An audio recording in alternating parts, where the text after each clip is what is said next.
Let's bring in our panel to react. Florida businessman and lawyer Ford O'Connell and the host of Money Talk with Melanie, Collette. Thank you both for joining us this Sunday. So I'll start off with you, the beautiful Melanie there, because we're both wearing blue. We're all wearing blue. Look at us. We're all matching. There we are. What do you think about the fact that, like, why are they doing this? I know they're trying to, like, what are they trying to do? Boost their, like, ESG scores? Or I mean, I don't understand. We've seen what happens when you alienate your base. Now, I think we can all agree that we don't care if somebody is gay or not. Nobody cares. But why do we it seems to, like, glorify it? We're Americans at the end of the day. Isn't that what we should be talking about, if anything? I think the issue is the celebration. It's the celebratory nature of one's sexuality that many people have objection to. And by the way, it has nothing to do with, in my opinion, the fact that it's the LGBTQIA whatever persons who are a part of this. We don't want anyone's sexuality, or at least I'll speak for myself. I agree. I don't want anybody's sexuality thrown up in my face on a regular basis. When I go to Cracker Barrel, I want to eat, maybe buy some trinkets, and walk out. I don't want to be confronted with what people are doing in their bedroom. Yeah, I don't understand why this obsession over what people do in the privacy of their own homes. Shifting gears, Target, it came under fire for their clothing line focused on children. That's what really got me, is the tucking and all the kid merchandise. I don't care if you put it on a dog. I don't care if you want to advertise to an adult, but when you're doing it to children, that's where you're crossing the line. And Target initially partnered with a designer named Eric Carnell to create some items. Then they removed his products when it was discovered that the company Carnell worked for sold a cult, Satan. Look at that, Satan imagery on their Etsy shop, things like Satan respects pronouns and trans witches for abortion. I mean, what do you think about this? And we also have the soundbite from Eric Carnell. He was interviewed by Reuters about the controversy, and take a listen to what he said, guys.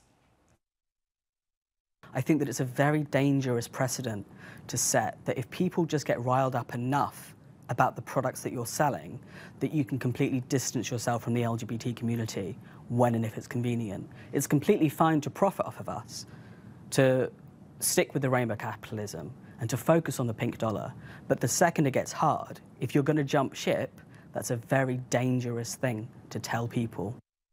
What do you think about that, Ford?